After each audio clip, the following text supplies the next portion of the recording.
Welcome to an unplanned surprise on another episode of Disclosure.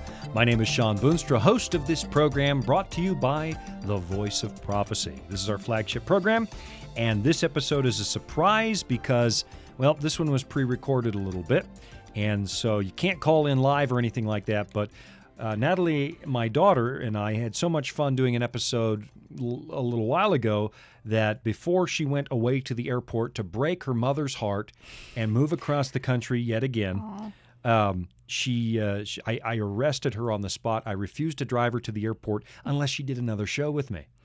Yeah, so I'm here by no choice of my own. No, well, just you kidding. have no ride to the airport. Yeah, you have no ride to the airport because you smashed up your mom's car. Okay, no, I didn't. A lady veered into me in traffic, but everyone's okay, but it wasn't my fault. The car's not entirely okay. It's drivable, but it does have a ding in it, and I know it wasn't your fault. The police actually determined you had nothing to do with it. So, yeah. But that doesn't mean you've never scratched a car, does it? Well, this incident was not my fault. Completely not your fault. No, completely not your fault. But is it? Look, I scratched my dad's car rather profoundly. Yeah, maybe let's just say it's a rite of passage. Yeah, a scratch. What you did was a little scratch way back when you were learning to drive. Yeah. And what I did was not technically a scratch. It was driving the car off a cliff. That's what it was. I drove it off the cliff to impress some girls. Would you be impressed by a guy who drove the car off a cliff? No, probably not. No. See, you brought your Bible with you. I'm glad I of did. that. You have the privilege of going to a marvelous Christian college. You're at Southern. Absolutely. In, near Chattanooga, Tennessee. You're actually in the Yeah. village of Collegedale. And That's right. I think I actually see one of your professor's daughters in the control room laughing at you. She's laughing at you. And, Oh, yeah, that's Amanda. yeah.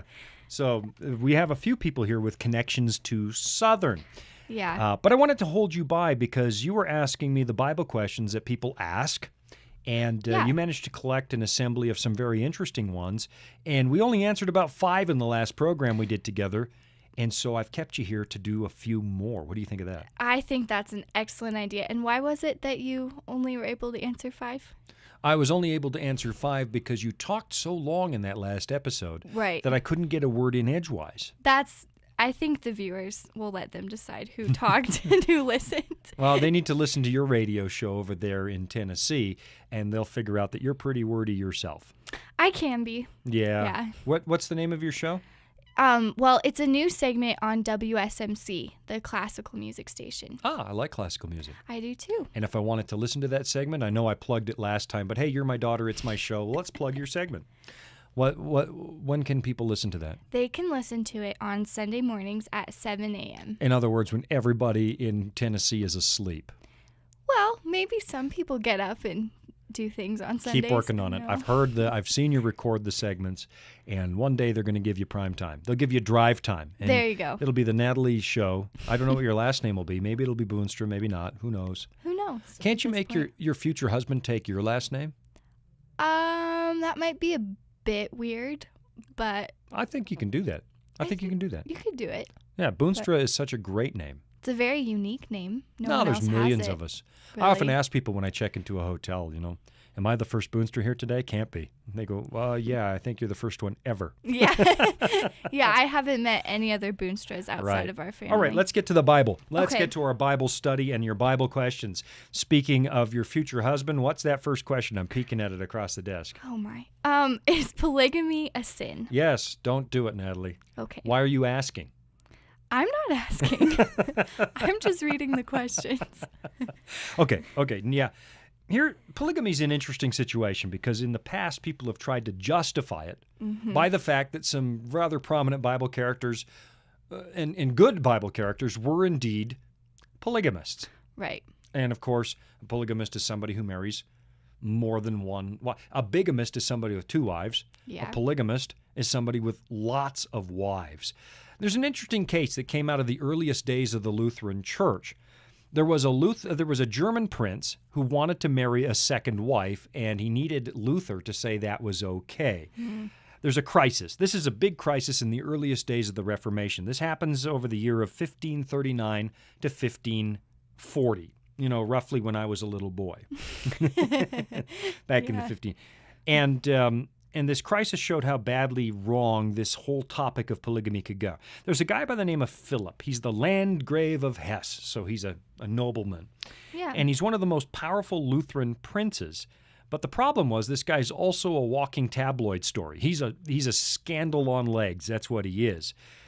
And he had gotten married at the age of 18, but it was a political arrangement. You know how in those days it's like, okay, you're going to marry a girl from this family because then our two families will be united and we shall reign the world. Well, our area, and bring peace to the people. Yeah. That kind of thing. But it turns out he hates his first wife. It's like, ew, I didn't pick this. Honestly, I didn't pick this. Not that it stopped him because he still had 10 children with her. So it didn't, she couldn't have been too awful. He had 10 children with her. Yeah. But he was also cheating on her all the time. And that was embarrassing. Here's this supposedly Christian prince who's, I saw one author call it unabashed adultery. So he's like, he's not even hiding it. He's just running around. But he was tempted by a different solution. I think he felt bad by the fact that he's basically cheating on this wife of his that he's not fond of. And so he wants bigamy. And he says, look, I can have a second wife because Abraham, Isaac, Jacob, they all had, they had more. Well, Isaac only had the one. Jacob had two. Right, yeah. Right. So these patriarchs do. And here's the interesting thing. During the Reformation, everything's up for grabs. We get to re-examine everything because we're re-examining all of the doctrines of the church. And in the name of Christian liberty, why don't we re-examine the doctrine of marriage? So the theologians said, no, bad idea. That is not the right way to go. But they're kind of hesitant because he's got all the power. And the reformers are being protected by the German princes. So we don't want to upset Philip, the Landgrave of Hesse, because then he won't protect us. Yeah. So, and there's another problem is Luther had made jokes out of polygamy publicly. And he once teased his wife in public, saying, I should get another wife, Sounds like something you would do. It probably, that probably is something that I would do to Mom. I'm not interested in another wife. I can't handle the one I got. Oh, my.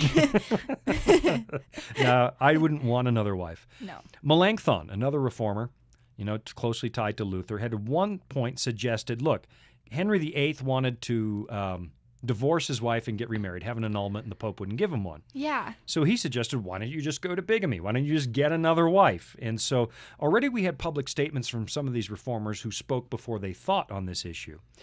And in 1539, after getting sick for a little bit, this young lady shows up, and Philip really likes her, Philip the Landgrave of Hesse, and now he really wants to marry this gal. So he goes to Luther and Melanchthon, and he gives him an ultimatum. If you don't support me in marrying a second wife, I'm going back to the Pope, and I'm going to be his prince instead. Ooh. And I'll seek his blessing. So they go, oh, no, the Reformation's in jeopardy. And sadly, they gave in.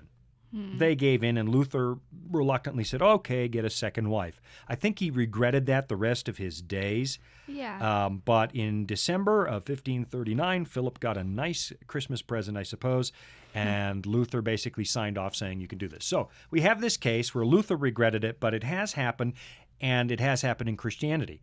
Did the patriarchs do it? No. No. Did the patriarchs like Abraham? Oh, Jacob? Yes, they did, yeah. They did, yeah. Is there polygamy in the Old Testament? Yes. Yes, there is. Does that mean we should do it? Here's the big question. Did God tell them to get another wife? Can you find a verse where God says, go and get a whole bunch of wives? Absolutely not. No, you can't do it. The pattern in the Bible is one man and one woman. Adam, at creation, is given just one wife. So there is the pattern. The counsel we have in the New Testament is that if you want to be a leader in the church, you can only have one wife. Take a look at 1 Timothy chapter 3 with me, Natalie, and read me verse 2. 1 Timothy, you can just read it off the cheat notes that I stuck in front of you because knew I was going to ask you to read this verse. 1 Timothy 3 verse 2. Okay. It says, a bishop then must be blameless, the husband of one wife, temperate, sober-minded, of good behavior, hospitable, able to teach. Okay, so here we're kind of, not that polygamy was rampant in the church in these days, but here we have that same template we have in the Garden of Eden.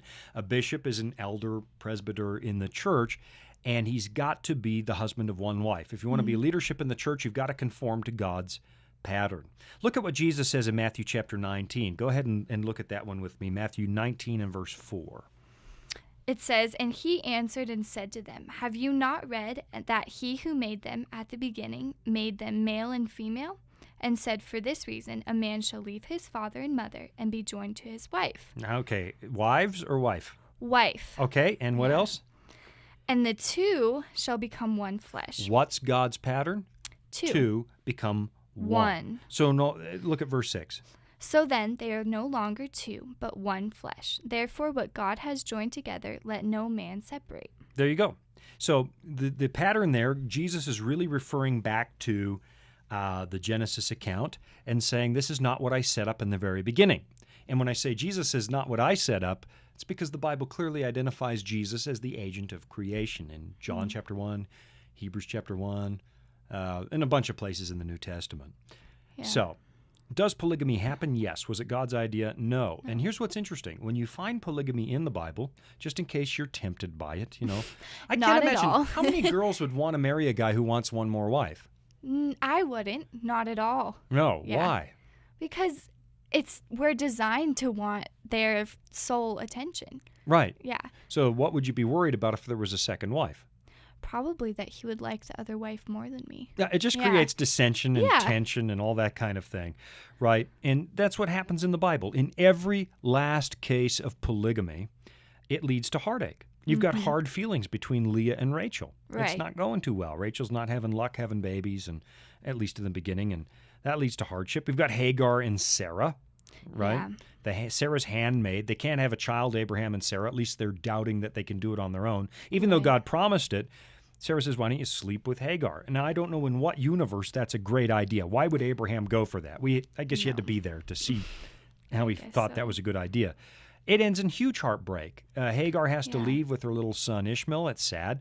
To this day, the descendants of Ishmael and the descendants of Isaac still don't like each other. Yeah. The apostasy of Solomon. He eventually leaves the faith altogether, had 1,000 wives, some of them worshipped idols and so on. There's not a single positive example of polygamy in the Bible. No. Does God sometimes tolerate what we do? Sure.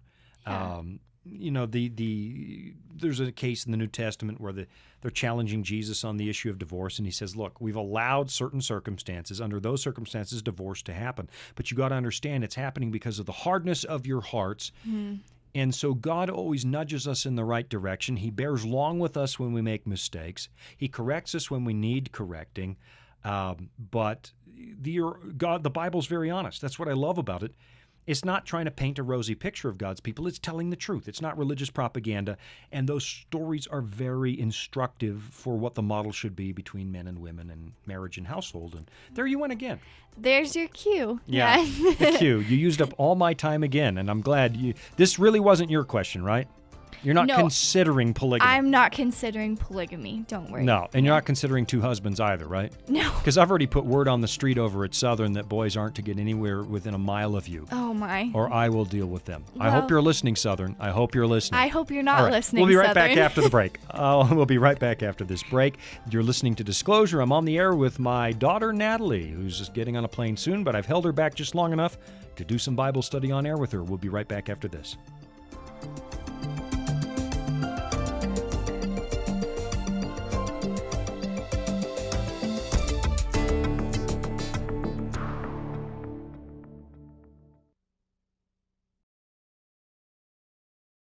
Disclosure is just one of the programs brought to you by the Voice of Prophecy, like the audio adventure program Discovery Mountain. Discovery Mountain is a weekly Bible-based program for kids of all ages and backgrounds. Your family will enjoy faith-building stories with Jake Donovan, Mr. Simon, and others in this small mountain town. Each summer, campers visit Discovery Mountain, where they sing songs, learn about God, and reenact a Bible story with the help of drama teachers Miss Wendy and Miss Tamara. With 24 full episodes every year and programming every week, your family will have something uplifting to listen to every week. Listen to episodes on demand and watch video features from Director Doug at discoverymountain.com or on your favorite podcast platform. That's discoverymountain.com.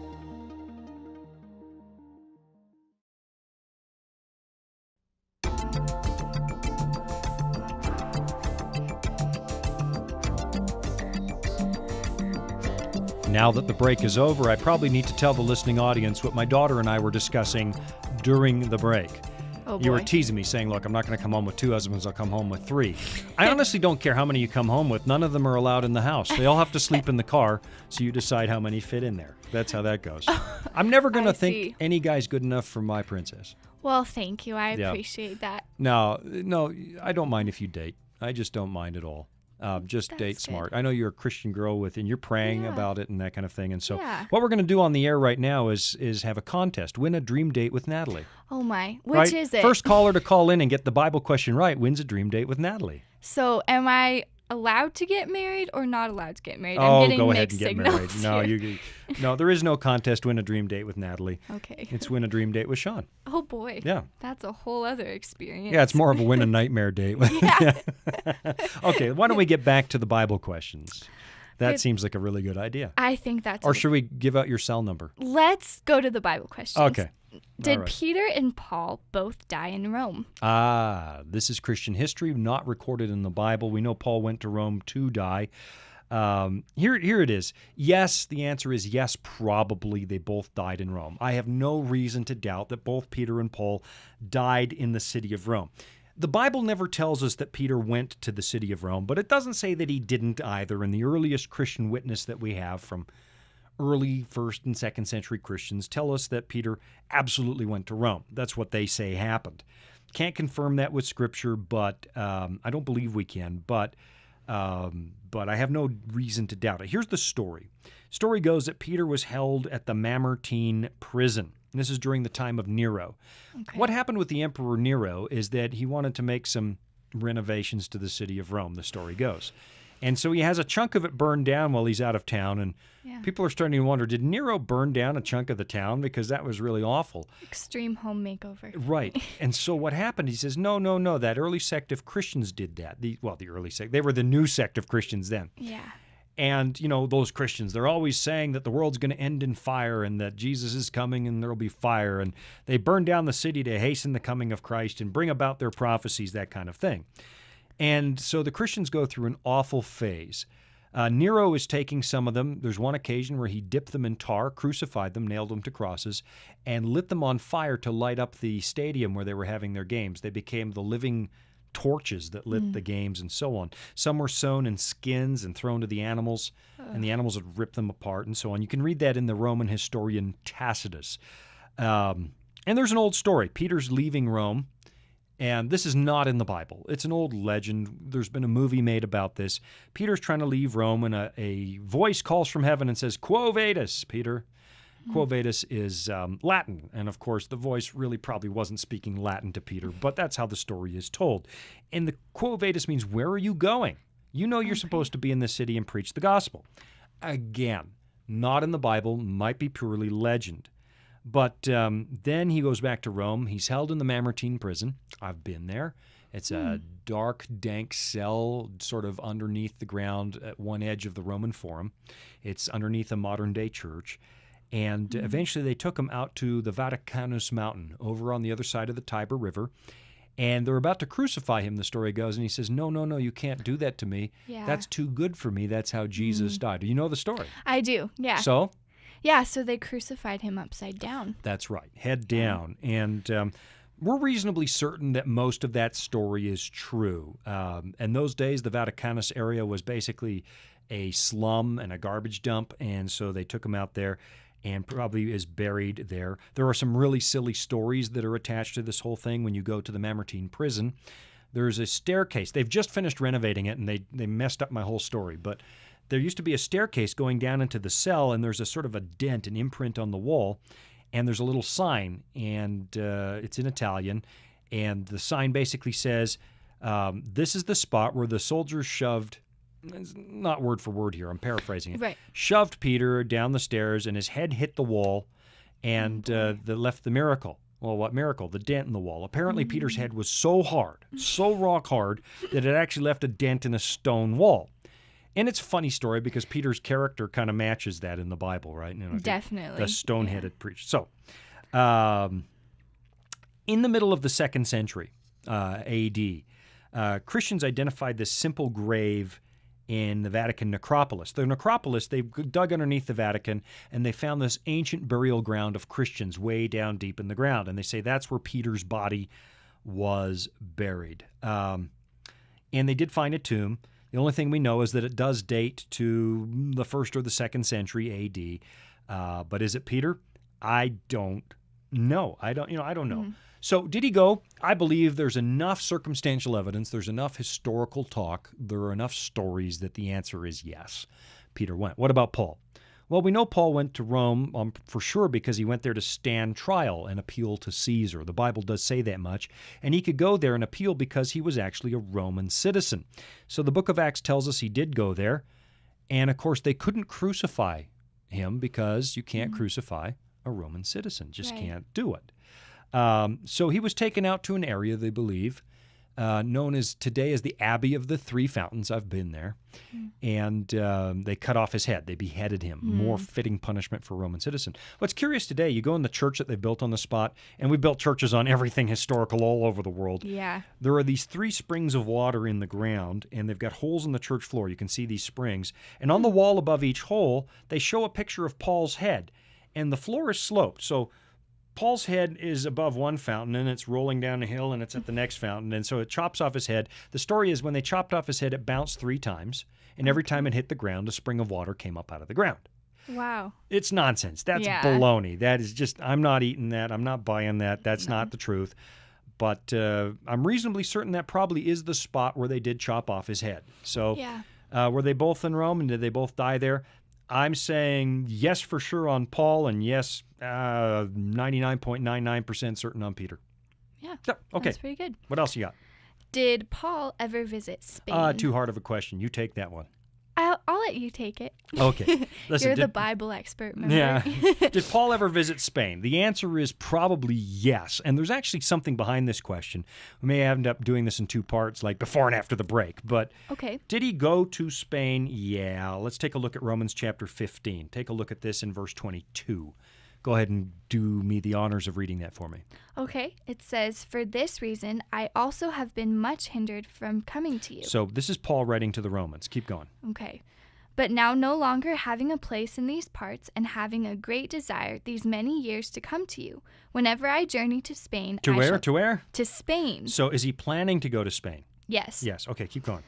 "I shall come to you, for I hope to see you on my journey and to be helped on my way there by you. If first I may enjoy your company for a while, but now I am going to Jerusalem to minister to the saints." Okay, jump down to verse 28. It says, "Therefore, when I have performed this and have sealed to them this fruit, I shall go by way of you to Spain." Okay, so he's writing to the Romans. He's saying, I'm going to Jerusalem, then I'm going to go to Spain, but I'm going to go to Spain by way of you. Through the city of Rome. Yeah. So what do we know so far? He absolutely intended to go to Spain. But did he ever go? Well, that's where the Bible story leaves us hanging. We don't know. Some people say, no, he went to Rome, then he died there. But the early church, you go back to the records of the earliest Christians, and they say absolutely yes, he went to Spain. So there's a guy by the name of Clement who becomes the Bishop of Rome toward the end of the 1st century. And he's writing this in a letter known as the First Letter of Clement. Okay? Here's what it says. Just happened to have this in my pocket. Or I peeked at the questions. Yeah. Either or. Yeah. After he had been in 7 times in chains, this is Clement preaching about Paul. After he had been in 7 times in chains and had been driven into exile and had been stoned and preached in the east and in the west, he won the genuine glory for his faith, having taught righteousness to the whole world and having reached the farthest limits of the west. Now, in those days, the farthest limits of the west would be either the west coast of Africa or the west coast of Europe. And if you look at a map, you've got Portugal and Spain hanging out into the west into the Atlantic Ocean. So this is about 20 years after Paul dies. Clement is saying, remember how Paul went to the limits of the west. Well, that's where Spain is. So there is a suggestion there, but that's not quite enough to build our case on. There's an old document known as the Muratorian Fragment, and it kind of says the same thing. And the Muratorian Fragment has content. It was discovered much later, but it had content that we know was written in the sort of around the end of the 2nd century, in 170 AD or so. Here's what it says in the Muratorian Fragment. Moreover, the Acts of all the apostles were written in one book. That would be the book of Acts, right? For most excellent Theophilus, Luke compiled the individual events that took place in his presence. So we know that Luke addresses Theophilus in the book of Acts. As he plainly shows by omitting the martyrdom of Peter. See, we talked about that earlier. We did. Right? The book of Acts doesn't tell us about his death, as well as the departure from the city of Rome when he journeyed to Spain. So this fragment from the 2nd century is reminding us, look, we didn't record the death of Peter in the book of Acts. Neither did we write down that moment when Paul went to Spain. So he's saying Paul went. Cyril of Jerusalem, and this is now in the 4th century. He's a theologian in Jerusalem, and he says this in one of his lectures. Paul, who from Jerusalem even to Illyricum, fully preached the gospel and even instructed even imperial Rome, and carried the earnestness of his preaching. Oh, I'm stumbling on my words. Carried the earnestness of his preaching as far as Spain, right? Chrysostom, the Archbishop of Constantinople. He's known as one of the great preachers of the early centuries of the church. He's preaching a sermon on 2 Timothy, and he says this, "For after Paul, he had been at Rome, he returned to Spain. But whether he came thence again to these parts, we do not know." So the almost unanimous testimony of the early church is that Paul kept his word, went to Spain through Rome. Now, here's what's interesting. As I was studying this, there's this group in the north of Italy in the Piedmont valleys known as the Waldensians, and there's something of an enigma. They don't match the rest of medieval Christianity. They have their own scriptures known. Well, they have a Bible, but it's not the Vulgate of Jerome, a Latin Bible. It's a much earlier version known as the Italic. And some of them even continue to keep the seventh-day Sabbath, even though Rome had switched to the first day of the week by the time of Constantine and a little bit after that. And so people have wondered, where did these people come from? They're so unique, right? And their belief systems sort of match the belief systems we find in the book of Acts. So one theory says the Waldensians were Christians that fled from Rome when Nero was killing people. And that's possible. It's not that far up to those mountains, and the mountains are a good place to hide. But there are some Waldensian villages, not all of them, and their library was burned to the ground in the 1500s, so we did lose their official written records. But some Waldensian villages actually remember that their origins were with Paul. They said Paul, on his way to Spain from Rome, would have to, and if he went overland, he would have to go right through their valley. So there's actually a possibility that Paul was the one who raised up the Waldensian movement. Now, not all villages agree. You know, this is one theory among many, but it's fascinating to me that Paul said he was going to go to Spain through Rome, and what do you know? Look at that. You explained that. You over-explained that so much that we ran out of time again. I tend to over-explain. Anyway, I think we answered the question, though, right? I think we did, and we learned while answering. Yeah, he probably did go to Spain. We're going to take another break here. Grab a pen and paper. You want to write down this amazing offer from the people at the Voice of Prophecy, and then Natalie and I will be right back with some more Bible questions.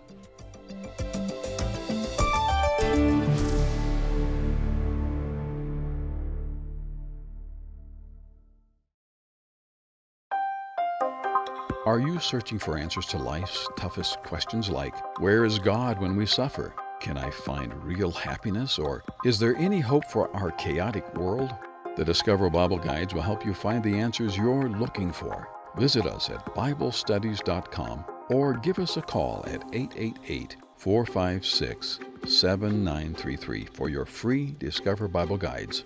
Study online on our secure website or have the free guides mailed right to your home. There is never a cost or obligation. The Discover Bible Guides are our free gift to you. Find answers in guides like, Does My Life Really Matter to God? And A Second Chance at Life. You'll find answers to the things that matter most to you in each of the 26 Discover Bible Guides. Visit BibleStudies.com and begin your journey today to discover answers to life's deepest questions.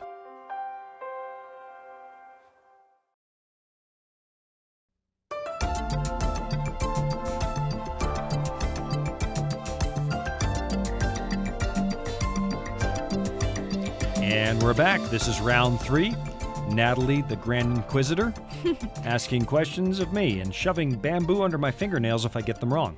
Oh my. Yeah. I'm not a torturer. No. It's not. No, it's not. So far, we've looked at a few interesting questions today. What was the first one again? Did Peter and Paul... No, first one was polygamy. The polygamy question. And we decided you're not a polygamist. We did. Yep.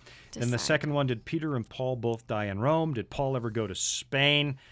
I find those early centuries fascinating because, you know, there's this statement in John's gospel that says, that's the story of Jesus. He ends by saying, but if we were to write down everything that Jesus did and said, there wouldn't be enough books in the whole world to describe it all. And that leaves me frustrated. It's like, really? There's so much more we don't know? We didn't get to hear it? Why would you tell me there's more and then just end the story without giving me more? Leave you on a cliffhanger. Yeah. But we get to have those questions answered when we go to heaven. I think that's true. Yeah. The books are open and maybe they have tape. Well, probably not tape. I used to say that in the old days. What if they have tape in heaven, right?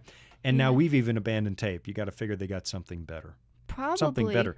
I can't wait to hear the stories that I didn't get to hear.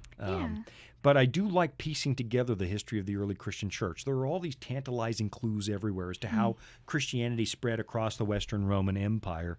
And some of the work that I've done historically, I mean, you know that I didn't like history before I was a Christian. But as a Christian, wow, so much to learn. There is. And I'm fascinated by the way that barbarians became Christians over the next 1,000 years or so after Christ. And I don't know if you knew this, but our ancestors, at least on my side, the Frisians, they were some of the more stubborn Christian converts. I wouldn't have guessed. Yeah, I know. Terribly stubborn. I think we beheaded the first Christian missionary that came to our part of the world. His name was Boniface. And Boniface, we were pagans, let's be honest. Yeah. We were worshiping trees. And to put a stop to that, Boniface cut down our holy tree, sacred tree. And so essentially your ancestors looked at each other and said, well, if he cuts down the tree, we think it's fair to cut off his head. So they beheaded him. Wow. Yeah. Now, the rest of the story is brutal. They open a case and discover some wine, and they drink it, get drunk, and then they start arguing about who gets what. Because there wasn't much. They thought there might be money somewhere. Right. And so they stabbed each other to death. Oh, so not only did they behead Boniface, they got drunk and stabbed each other to death, and nobody was left by the end of the day. Wow. Those are your people.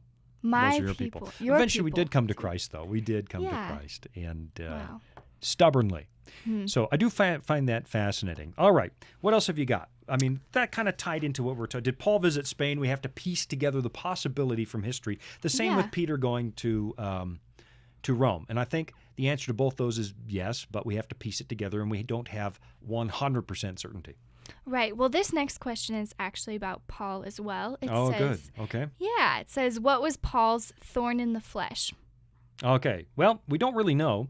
There are theories. He doesn't elaborate any more than that. That's kind of like saying there's so many more stories about Jesus, and I'm not going to tell you. There wouldn't be enough time.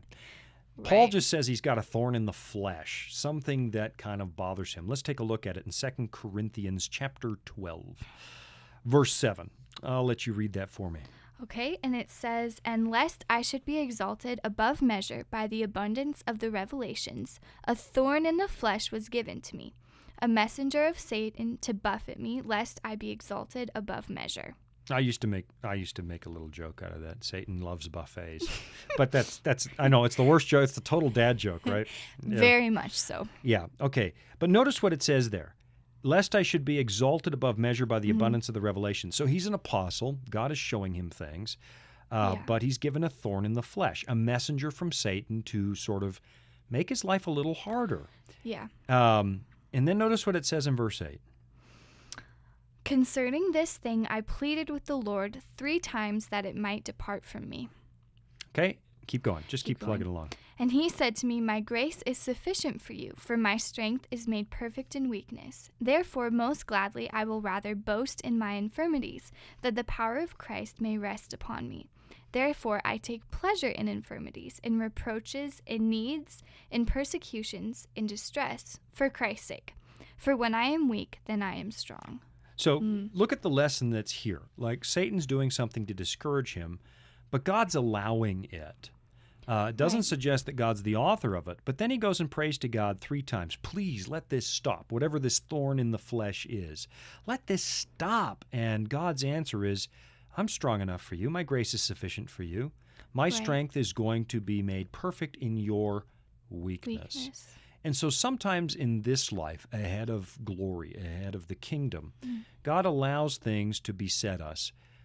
In this case, it says he's worried. He says, I'm pretty convinced that if something didn't keep me in line, maybe my ego would get out of control. And so he's looking at it as a positive. He says, in that case, I'm going to take this. If God's allowing this, I'm going to take pleasure in the thing that's going wrong. Right. Because God's obviously allowing it for some reason. Now, the big question is, what was this thorn in the flesh? There are a number of theories. Some people say it's his bad eyesight, that he's losing his eyesight. And there's some circumstantial evidence to back that up. Galatians chapter 6 and verse 11, Paul's writing to the Galatians saying, see with what large letters I have written to you with my own hand. And they're kind of implying, wow, he's making giant letters. He's creating the first large print Bible, so to speak. The book of Galatians was first published in large print, right? Look how big my letters are. It's like he's stopping as he's writing saying, oh man, look how big, I'm so blind. And they're saying, see, he's blinded. Why would we think that? Well, at his conversion experience on the road to Damascus, he's blinded for 3 days after seeing a bright light, and then it says scales fall from his eyes. So the theory runs he's losing his eyesight, it's been damaged, and he's going blind, and it bothers him because he loves books, right? Right. When he's in prison, he's saying, somebody send for my books. I got to have my books. He writes that somewhere else. And of course, if you're losing your eyesight and you love reading and writing, it's hard to read. that would be a thorn in the flesh. So please, God, don't let me go blind. But God allows it. That's one theory. There's another theory. I don't put much stock in this one because it's brand new. It hasn't existed over the centuries. But we all know that Paul wasn't married later in life. Right. He would have been married at one point because he was a member of the Sanhedrin. And to be a member of the Sanhedrin, you had to have a wife. You had to be married. That's circumstantial, so we guess that he probably did have a wife. It's obvious later in life he did not. Right. Did she die? Did she leave him when he became a Christian? We don't really know. We don't know. But some people say, well, maybe the thorn in the flesh is some kind of sexual temptation. Either temptation, with the ladies or maybe even a same-sex attraction. But that theory is brand new, and it only showed up in the 20th century. I don't put late 20th century. There was one notorious American bishop who started that. It's basically rumor. We have no historical context on that at all. No. So that one historically probably pretty unlikely. Here's one that's fascinating. And I would look at this one. Some people say, look, he's writing to the Corinthians. And when you read the letter to the Corinthians, they're really a very poorly behaving church. They're miserably... Everything that can go wrong goes wrong there. Yes. Yeah. And I take some comfort in that as a former church pastor. It's like, okay, I thought we had problems in our congregation. I like to go to the New Testament and read Paul's letter to some of these churches, and I feel better. It's like, okay, it was at least as bad in the first century, maybe even worse. So if you look at verse 10 again, it says, therefore I take pleasure in infirmities, in reproaches, in needs. He's giving context for the statement. In needs, in persecutions, in distresses for Christ's sake. Yeah. He's being made fun of. He's being rebuked. He's being persecuted. He's being distressed. And so some people think maybe it's the Corinthian church himself. Maybe he's about to have a stroke because they're so, not a literal stroke, I mean an emotional stroke, because they just keep, this is his second letter. Yeah. He has to write a second letter. And this is a huge chunk of the New Testament. This church had issues. And so maybe the thorn in his flesh was this congregation that couldn't get their act together. However, they're all just theories, and we don't really know. But I'd ask you this. We don't know what the thorn in the flesh actually is, but what's the object lesson there, do you think? Oh, and what's the real lesson behind what he's writing? Well, I think that we can all apply it to our hard situations and realize we can lean on Christ or basically whine about our sin. I don't want to say that, but I think Christ is saying, hey, I know you're going through this and I don't like to see you go through it, but I'm allowing it to make you a stronger person and maybe it'll help you to help others. There are preachers today who say, if you follow Christ, it's easy street. You'll be good looking, you'll be wealthy, it'll be easy street. God wants you to be prosperous, rich, and good looking and amazing. What would this say to that? I mean, here's the apostle, and he's prayed 3 times, Lord, let this thing, whatever it is, pass from me. My life is hard enough as it is without this. And God says, no, I'm going to be strength for you. And I think that would apply today. Absolutely. Yeah. What's our next question? Our next question says, what does the Bible say about genetic predisposition to sin? Oh, my goodness. How much time do we have before the break? Okay. Obviously, the Bible doesn't really talk about genetics in the modern sense. The concept is certainly there, and we'll get to that today. But, well, here's an interesting... The idea is this. Are we born sinful? Can you pass on your sinful tendencies to your kids? Does it get passed from generation to generation? Let's take a look at an interesting passage in the book of Ephesians. And here it's talking about salvation. Look at Ephesians chapter 2, verse 1 with me, and follow along.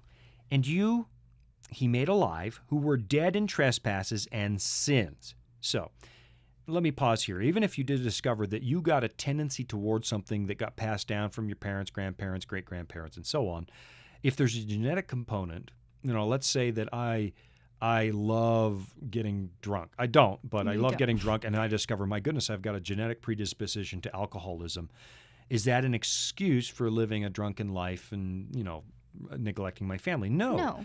He's saying you were dead in trespasses and sins, and he has made you alive. So even if you were born with a predisposition to it, a natural tendency to it, it's not an excuse, because God opens the door and offers a way out. Verse 2.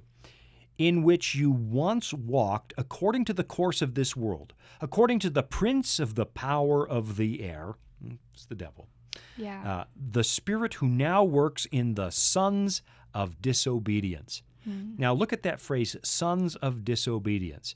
If you're a son of disobedience, what was your dad? He was disobedient. He was disobedient, right? The phrase itself implies that there's a line of descent among sinners. Ever since Adam and Eve, we have all been born as sons of disobedience, daughters of disobedience. We've been born with a tendency toward sin. Verse 3, among whom also we all once conducted ourselves in the lust of our flesh, fulfilling the desires of the flesh and of the world, and were by what? Nature. We're by nature children of wrath, just as the others. So here Paul says quite plainly, you were born to want to fulfill the desires of the flesh and the mind. You were born a child of wrath. So, when you were little, I'm going to tell stories on you. I didn't have to teach you how to lie. I didn't. I didn't have to teach you that. It's like, did you do this? No. Yeah. Did you hit your sister? No. Of course not. No, you figured that all out on yourself, and you figured out hitting your sister all by yourself, too. Yeah. And your sister figured out hitting you as well. Back. We are born children of wrath. I hear the music, so we're going to have to pick that up and talk about being a child of wrath and maybe what some of the solutions are afterwards. So, first answer is, is there a genetic component to sin, something that's passed down from generation to generation? Yes, because sin is not just acts we commit, it's actually what we've become. Our whole being has been distorted away from God's ideal by the fact that we're sinners. Let's take the break and come back to that thought in just a moment.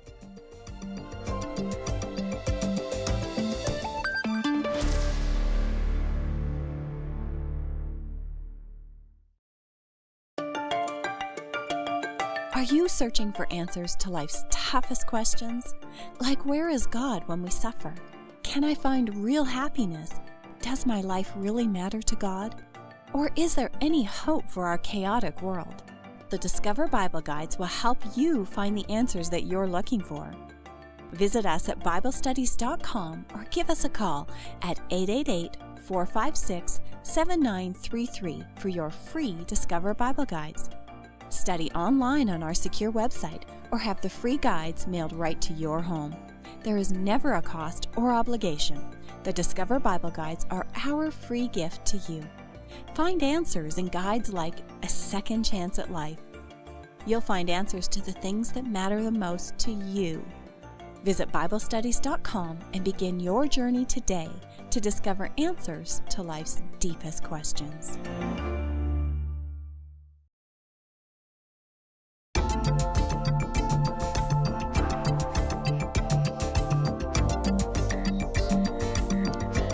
Okay, I think this is the last segment. I'm going to be able to hold you hostage in the studio before you finally go to the airport and get on your plane. So I am getting my ride to the airport. Yeah, I'll give you a ride to the airport. You've been very good for at least 2 programs in studio today. thanks. And you're pretty good at raising the Bible questions.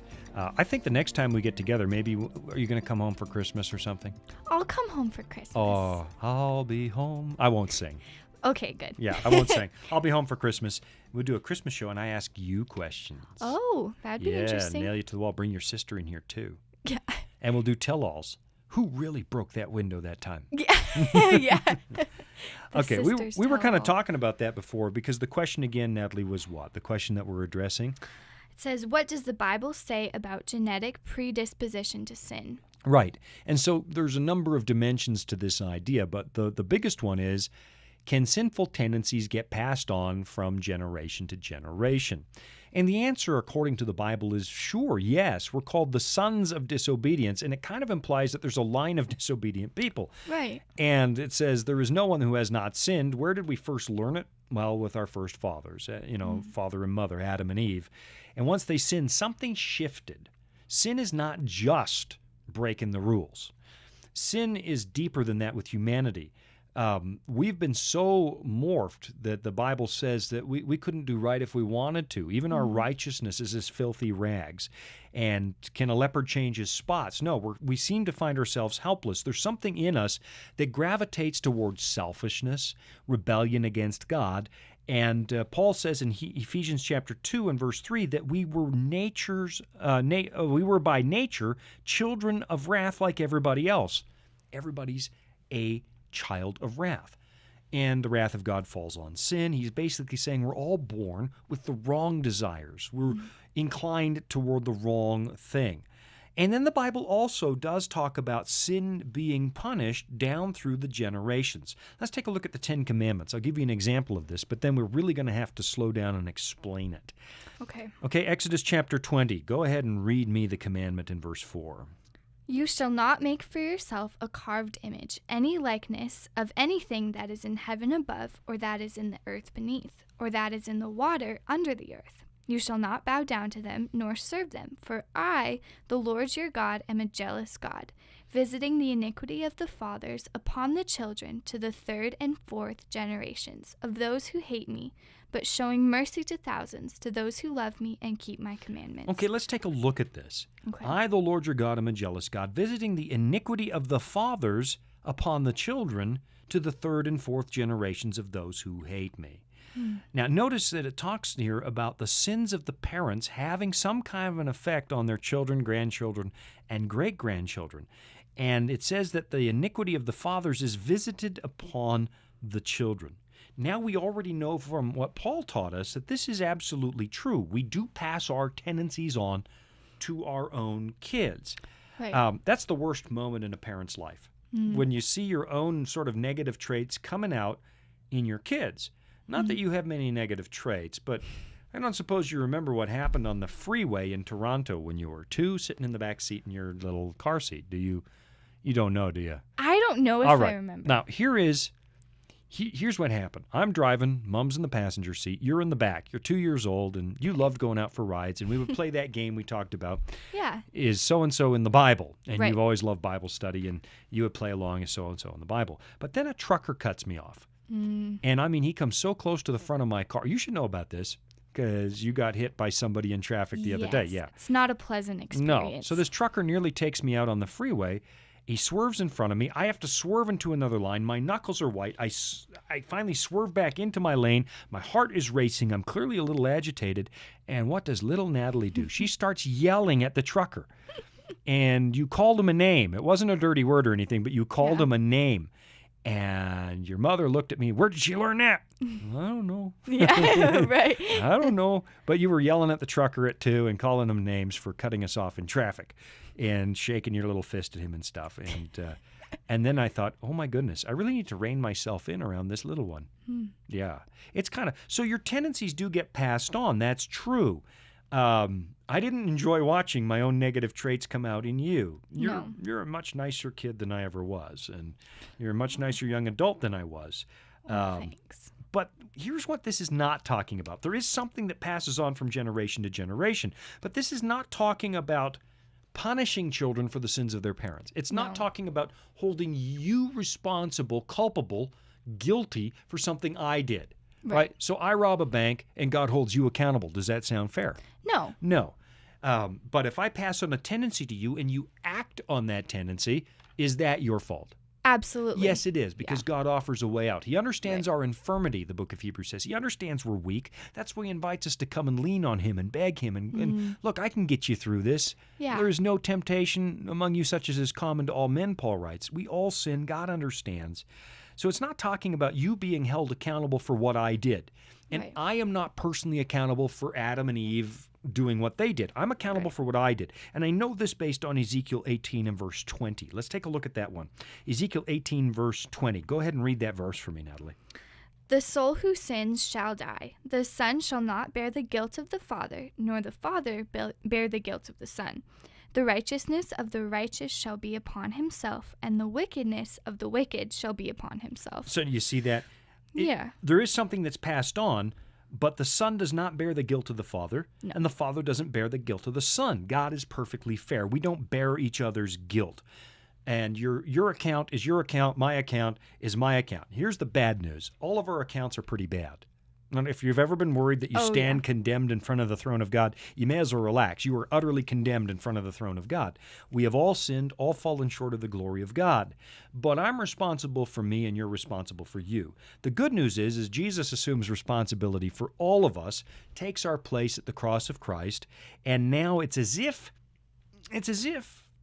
when they go into Natalie Boonstra's file in the filing cabinet of heaven and pull out your record, it's gone and it's Jesus' record in its place. Yeah. Clean, right? Clean. So we don't carry each other's guilt. We are, though, born with that predisposition to sin.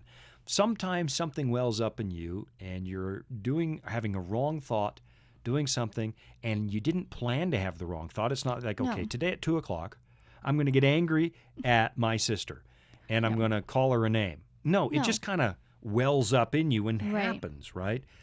Because you have a predisposition to these things as a human being, as a member of the Sons of Wrath. That sounds like a motorcycle gang, the Sons of Wrath. Yeah. Yeah. But we're all in that gang, right? Yeah. But it's not an excuse. We can be set free. And here's something I love. Look at how Paul talks about being set free from our natural sinful tendencies. So, again, the question is, do we have a genetic predisposition? Yes, we do. Can we break free from that? Not on our own, but there is a path out. Let's take a look at 1 Corinthians 6. Look at verse 9. It says, "Do you not know that the unrighteous will not inherit the kingdom of God?" All right. Who does that include? Everyone. Everyone. Is We're all unrighteous. unrighteous. We have all sinned and come short of the glory of God. Then it continues, do not be deceived, neither fornicators nor this is quite a list coming up. Fornicators, idolaters, adulterers, homosexuals, sodomites, thieves, covetous, drunkards, revilers, extortioners will inherit the kingdom of God. Here's what's interesting. All of us are in that list somewhere. I can take that list into any house in America or the world today, and everybody's on that list somewhere. We're all there. We've broken God's commandments, and God says if you've broken one, you have broken them all. Right. But now look at verse 11. This is the power here. He's saying, will not inherit the kingdom of heaven. Well, it says the unrighteous won't. So I think, who does that include? Then I read the list. Oh, no, it includes me. Now what? Verse 11. "And such were some of you." Whoa, such what? Were some of you. That's past tense. Keep reading. Were, yeah. "But you were washed, but you were sanctified, but you were justified in the name of the Lord Jesus and by the Spirit of our God." All right. So Paul walks in, basically, again, the Corinthians. We talked about that earlier. Big problems in that church.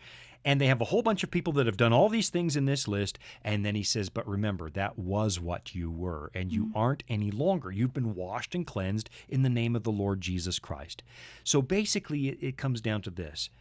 Are we genetically predisposed towards sin? Yes, we are. Is that an excuse? No, it's not. Because there is a way out, and that way out is Jesus. Yeah. Yeah.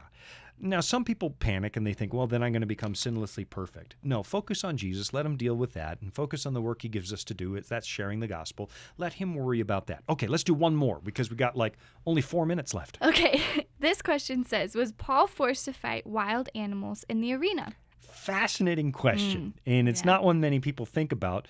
But there is a passage in the Bible that says so, and that blows people's minds. Yeah. I only stumbled across this a little while ago. It's mentioned. Look at 1 Corinthians 15, verse 32 with me. Go ahead and read that one. Okay. If in the manner of men I have fought with beasts at Ephesus, what advantage is it to me? If the dead do not rise, let us eat and drink, for tomorrow we die. Wow. So it says, if in the manner of men I fought with beasts in Ephesus. Now, that was pretty popular back in the Roman Empire. Put Right. people in the ring, fight to death with the lions and what have you. But did that literally happen? Probably not. If you look at the context, he says, if the dead do not rise, let us eat, drink, and tomorrow we die. In other words, if there's nothing in the future, why not just do whatever you want? Yeah. Right? Do whatever you want. Look, if Paul had literally been thrown to the wild animals, it means that they took away his Roman citizenship because he was a Roman citizen, and you weren't allowed to throw Roman citizens to the animals. You couldn't crucify them. You couldn't throw them into the arena. So he would have to be stripped of his Roman citizenship in order to be thrown to the wild animals. But we know that he still has it later on because he takes advantage of his citizenship, and he can go to Caesar in Rome and appeal to him. This is probably a euphemism. I fought with wild beasts or with the beasts. That's probably a euphemism for taming your own animal passions, these natural tendencies that erupt in your soul. Oh, okay. The ancient Greek philosopher, who wasn't really a Bible author, of course, described wrestling your animal passions as fighting them in the arena. So if you notice in the original text, after he says, I fought with wild beasts, if the dead do not rise, let's eat, drink, for tomorrow we die. In other words, if there's no future, no heaven, no resurrection, I'll do whatever I want then. But no, he doesn't want to do whatever he wants, so he's fighting against something. Eat, drink, tomorrow we die. He's fighting against the natural tendency to indulge in his natural sinful passions. And that's what comes up in Romans chapter 7, verse 22. For I delight in the law of God according to, this is Paul writing, I delight in the law of God according to the inward man, but I see another law in my members, my body, warring against the law of my mind, bringing me into captivity to the law of sin which is in my members. O wretched man that I am, who will deliver me from this body of death? What's he describing? This struggle where in my head I want to do what's right, but in my flesh I do what's wrong. Right. He's describing the very struggle that in the ancient days was described by fighting with the wild beasts. So he's just now. Here's what I think is really fascinating. I love these passages because here is the greatest Christian missionary of all time. We're talking the Apostle Paul. He writes like a huge chunk. For sheer real estate in the New Testament, he takes up most of the space. He writes most of the books. Maybe not most of the real estate, but he writes the largest number of books. I had somebody dispute that a while ago, but no, he did write the largest number of books of anyone. And yet he still struggled with his own tendencies. Right. And I'm thinking, man, I know Paul's going to be in heaven. Yeah. And if I lean on Jesus, I'm going to make it too. God's got my back. And I find that good news. I don't know about you. Well, it's amazing news, and it shows that you don't have to feel like you're a bad Christian because you struggle with things. You just have to give it to God because he loves us. That's exactly right. Yeah. So it's okay to struggle. Right. I think it was Martin Luther said it's okay to have the birds fly over your head, but you don't have to let them build a nest in your hair. There you go. You don't have to indulge it. Through the Right. power of Christ, you can resist it. So I think to that extent, we have all fought with wild beasts. Absolutely. Right? Oh, yeah. And we all have sinful tendencies, but through the power of Christ, I might not be perfect, but I'll be better tomorrow with Jesus than I was today. And then better yet, I'm still rotten, but I'm better today than I was yesterday. And with Jesus, every day is better. Natalie, you got to go away to college. So I got to go. yeah, you've got to go. Thanks for joining me on the show. Enjoy the semester in your communications program. I'll listen for your radio show. And thank you all for joining us today on Disclosure. Until next time, I'm Sean Boonstra.